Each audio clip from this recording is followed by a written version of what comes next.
ভারত পাকিস্তানের দ্বন্দ্ব চলছে যুগের পর যুগ। সীমানা ছাড়িয়ে এর প্রভাব অনেক আগেই পড়েছে দুই দেশের ক্রীড়াঙ্গনে। দ্বিপাক্ষিক সিরিজ থেকে শুরু করে আইসিসির ইভেন্টেও দেখা মেলে এই দ্বন্দ্বের। সবশেষ চ্যাম্পিয়ন্স ট্রফির জল ঘোলার পর এবার শুরু নতুন আরেক বিতর্ক। পাকিস্তানের নামটাই নাকি বাদ দেওয়ার চিন্তায় ব্যস্ত ভারত। এবারের চ্যাম্পিয়ন্স ট্রফির আয়োজন হাইব্রিড মডেলে হলেও আয়োজক সত্ত্ব থাকছে পাকিস্তানের হাতেই। নিয়ম অনুযায়ী আইসিসির কোনো প্রতিযোগিতায় আয়োজক দেশের নাম থাকে অংশ নেওয়া সব দেশের জার্সিগুলোতে।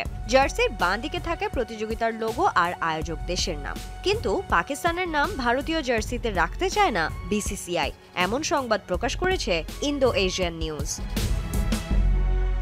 খেলার মাঝেও রাজনীতি ঢোকানোর চেষ্টায় আছে ভারত, এমন সব খবরে এই প্রতিক্রিয়াই দিয়েছেন পাকিস্তান ক্রিকেট বোর্ডের এক কর্তা।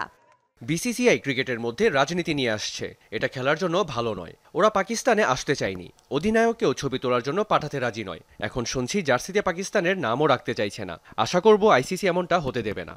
এদিকে চ্যাম্পিয়ন্স ট্রফিকে সামনে রেখে পাকিস্তানের মাটিতে হওয়ার কথা ক্যাপ্টেন্স মিট, যেখানে উপস্থিত থাকতে হবে টুর্নামেন্টে অংশ নেয়া ৮ দলের অধিনায়কদের।